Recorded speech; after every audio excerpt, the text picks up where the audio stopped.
Okay, let's just be real for a second. When you log in and look at your trading account, do you actually know, for sure, if your success is coming from genuine, repeatable skill, or if you've just been riding a really lucky streak? Honestly, it's kind of an uncomfortable question to ask yourself. But if you want to actually survive and thrive in prediction markets, it is literally the most important question you have to answer. The problem is, if you ask almost any trader out there how their week went, they're going to give you one of two answers. They'll either boast about their win rate, or they'll point to their profit and loss. And by relying entirely on those two metrics, they are completely confusing luck with actual skill. Because sure, those numbers tell you what happened, but they absolutely do not tell you if you possess a real mathematical edge. So, welcome to The Explainer. Today, we are completely flipping the script on how you measure your trading success. We're going to dive into the single metric that the sharpest sports bettors have been using for decades to find their true edge, and we are applying it directly to prediction markets. We're talking about closing line value. Here's exactly what we're going to cover today. Number 1, the metric traders get wrong. 2, we'll meet closing line value. 3, why CLV always wins. 4, solving prediction market messiness. 5, the CLV trade gate. And finally, number 6, we'll look at some real numbers and real edge. Let's dive right in. Section 1, the metric traders get wrong. You see, win rate and P&L are totally lagging, incredibly noisy outputs that are completely downstream of luck. Think about it. Over 100 trades, your win rate has this massive confidence interval. You could hit 50% or 70% on the exact same underlying edge purely by chance. By the time those metrics confirm your strategy is dead, you've probably been bleeding cash for weeks. Now, compare that to closing line value, or CLV. CLV is a leading diagnostic. It sits upstream of luck. It gives you continuous data, telling you in a matter of days what a win rate takes months to actually confirm. All right, section 2, meet closing line value. It is time we totally strip away the actual outcome of the event. Forget whether the team won or lost, and let's focus purely on the price itself. CLV literally does not care whether your trade won or lost. Period. It is simply the difference between the price you secured when you entered and the market's final, most informed estimate right before the market resolves. Let's put some real numbers to this. Say you buy a Polymarket contract at 60 cents. Right before resolution, the market line closes at 68 cents. Well, that gives you a CLV of positive 8 cents. The market effectively moved toward your position after you entered. And that positive 8 cents, that means you have a verified edge. Even if that specific trade ends up losing, the math is entirely on your side. Do this consistently, and you are guaranteed to get paid over the long run. But let's flip that around. What if you enter a contract at 60 cents, and the line closes at 55 cents? Now you've got a CLV of negative 5 cents. The market moved away from you. What this means is you are being adversely selected. The broader market, digesting all the available information, is proving to be smarter than you. And here's the harsh truth. No amount of trading discipline or risk management can fix a negative CLV. The only fix is building a better model. Which brings us to section 3, why CLV always wins. So why does CLV totally crush win rate every single time? It really boils down to 3 fundamental reasons. First, it attacks variance head-on, because every single trade contributes continuous data, meaning the actual sense of edge you captured, rather than just a binary 0 or 1. Second, it solves for selection bias. You might bet heavy favorites at 80 cents and have this gorgeous win rate, but still lose your shirt on a few bad beats. CLV measures your accuracy regardless of which side of the contract you take. And finally, timing. It flags danger weeks before your bankroll ever feels the hit. This data from a real production tennis spot brilliantly illustrates that timing advantage. Check out that win rate change. From March to April, it dropped from 61% to 52%.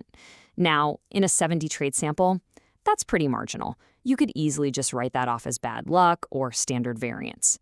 But then, look at the CLV shift right below it. It crashed from positive 3.4 cents down to negative 3.1 cents. That is a massive 6.5 cent swing. That signal is screaming danger. It told the team their model was getting adversely selected a full 6 weeks before their actual profit and loss dipped into the red. Moving right along, section 4, solving prediction market messiness. Now, in traditional sports betting, you get a very clean closing line right at the start of a game. But we all know prediction markets are messy. Trading happens right up to the bitter end. And the literal last trade before a contract resolves to 0 or 100, that's not a probability estimate anymore, it's a known outcome. It's totally uninformative. So the pragmatic fix here is to capture the volume-weighted middle price during the last 60 to 120 seconds before the contract goes binary. You basically want to take a snapshot right before the market knows the final definitive answer. But hey, stuff happens. What if you miss the final whistle? Maybe your bot drops offline for a minute. The fallback is to use the last inbound price, meaning the last time the contract traded anywhere between 5 cents and 95 cents. Because once a price leaves that 5 to 95 band, the market is no longer really estimating probability. It's just making a settlement guess. Storing these specific prices ensures you never miss a CLV calculation, which keeps your dataset perfectly intact. Section 5, the CLV trade gate. Now this is where things get really cool. This is how we transform CLV from just a historical diagnostic tool into a proactive, automated shield. You don't just flip this gate on blindly, though. First, it's off. Then comes the absolutely crucial shadow mode. In shadow mode, it logs every single decision it would make based on historical CLV, but it doesn't actually block any trades. For example, during a shadow run, one team realized the gate was firing on Wednesday night NBA games just because of weird low liquidity pricing, not because the model was broken. You tune out those quirks, and then you flip to enforce mode, strictly rejecting new signals that fall into historical negative CLV buckets. And once you've got that gate running, you need a monitoring system. This right here is your ultimate canary in the coal mine. You absolutely must watch your 7-day CLV trend versus your 30-day CLV trend every single morning.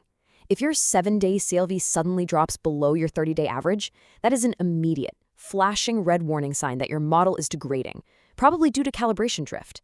It's telling you to retrain your model immediately, way before your P&L ever confirms the bleed. Finally, Section 6, real numbers, real edge. Let's ground all this theory in reality. We're looking at 12 whole months of actual live production data from ZenHODL's automated bots. Across 11 different sports, this data shows an average CLV of positive 2.8 cents per trade. That is huge. It definitively proves the edge is real, compounding, and easily clears any taker fees. Broken down by sport, men's college basketball totally leads the pack at an incredible positive 4.6 cents, with NHL and NBA right behind it. I mean, the math simply doesn't lie. This is what a verified edge looks like in the wild. But where exactly does that edge live? Well, the data proves that the most reliable, positive CLV core lives squarely in the 10 to 15 cent edge band. If the edges are smaller than that, they just get eaten alive by fees. And what about those massive projected edges, like say a 20-cent advantage in a tennis match? The data shows those almost always resulted in negative CLV. They aren't massive market inefficiencies. Honestly, they're almost always just model errors. The market was right and the model was wrong. Which brings us to a really profound realization from the source material. It says, that is the edge that compounds across years, not the trading, the measurement. And they hit the nail on the head. Having the discipline to build that daily pipeline, writing the code to log every single entry, log every close, and accurately compute these averages, that is your actual moat. That is the exact thing that separates sharp money that compounds over time from slow money that eventually just bleeds out. So we come right back to where we started. But now you kind of can't unsee the truth, right? Are you tracking your true edge, or are you just tracking your luck? You have to stop letting that profit and loss curve hide the reality of your trading. Build your CLV pipeline today and finally understand exactly what kind of trader you really are. Thanks so much for joining this explainer, and we will catch you next time.